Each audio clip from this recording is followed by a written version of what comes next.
নমস্কার বন্ধুরা, লগ্নস কিচেনে তোমাদের স্বাগত। আজ আমি তোমাদের জন্য নিয়ে এসেছি আলুর সুন্দর একটা রেসিপি।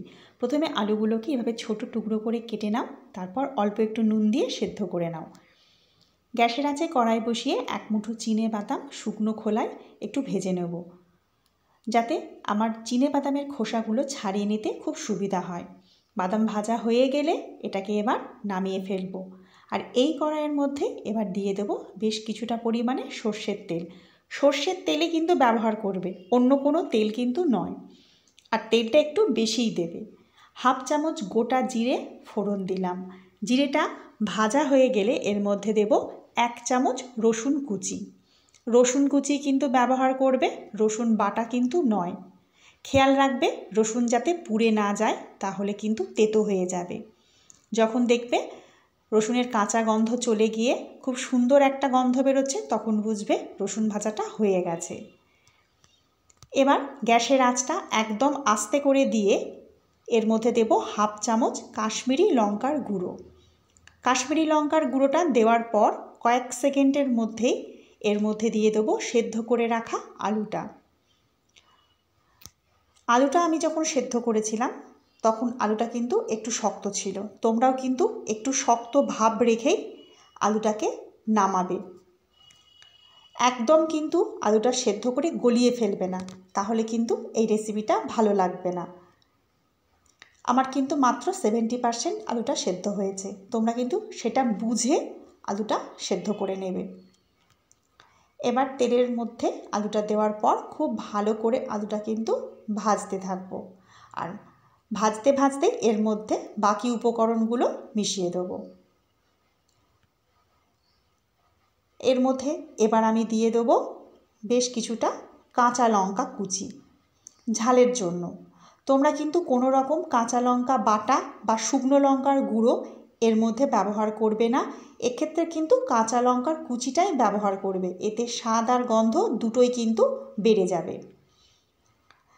ঝালের পরিমাণ অবশ্যই নিজেদের স্বাদ অনুযায়ী কম বেশি করে নেবে। একটু নুন দেওয়ার প্রয়োজন হলো, কারণ আমি সেদ্ধ করার সময় খুব অল্প নুন দিয়েছিলাম। প্রয়োজন মতো হলুদ গুঁড়ো দিলাম। আবারও আলুটা ভাজতে থাকবো। যে সমস্ত বন্ধুরা লগ্নস কিচেন সাবস্ক্রাইব করেছো তাদের জানাই অসংখ্য অসংখ্য ধন্যবাদ। এবার এর মধ্যে দেবো 1 চামচ ধনে গুঁড়ো, তারপরে দেব 1 চামচ মৌরি গুঁড়ো। হ্যাঁ, মৌরি গুঁড়োটা কিন্তু দিতেই হবে, আর ধনে গুঁড়োটাও দিতে হবে। আরও কিছু সময় আলুটা কিন্তু ভেজে নেব।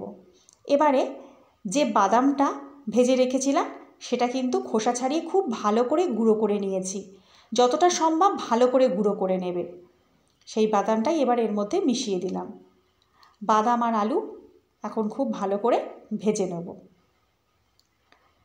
একটা নতুন জিনিস এর মধ্যে এবার আমি মেশাবো। এর মধ্যে আমি দেব বেসন, 3 চামচ বেসন। ছোটো চামচের 3 চামচ বেসন দেব। তোমরা কিন্তু এটা একদম বাদ দেবে না, এটা দেবে। এই বেসন দেওয়ার ফলে সমস্ত মশলা কিন্তু আলুর সাথে কোট হয়ে যাবে, আর এটাকে ধরেও রাখবে। আর বেসনটা কিন্তু খুব ভালো করে ভেজে নিতে হবে।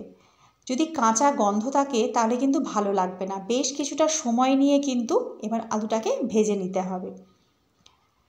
এই রেসিপিটা খুব সুন্দর খেতে হয়। তোমরা কিন্তু অবশ্যই একদিন বাড়িতে বানাবে, খুব তাড়াতাড়ি তৈরিও হয়ে যায়। অবশ্যই কিন্তু একদিন বাড়িতে ট্রাই করে দেখো। এবার এর মধ্যে দেবো একটু ভিনিগার। তোমরা চাইলে আমচুর পাউডার অথবা পাতিলেবুর রসও ব্যবহার করতে পারো। আমি ভিনিগার দিলাম, তবে টক একটা দিতে হবে, তাই বলে কিন্তু টমেটো আর দই একদম ব্যবহার করবে না। আমচুর পাউডার, পাতিলেবুর রস অথবা ভিনিগার, এই তিনটের মধ্যে যে কোনো একটা একটু দেবে। আমার আলু কিন্তু একদম নরম হয়ে গেছে। আমাদের শুকনো আলু কিন্তু একদম রেডি।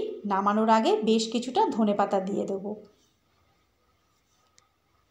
ধনেপাতা দেওয়ার ফলে এটা কিন্তু আরও সুন্দর খেতে হবে। গ্যাসের আঁচ বন্ধ করে গরম গরম পরিবেশন করব রুটি, লুচি, পরোটার সাথে।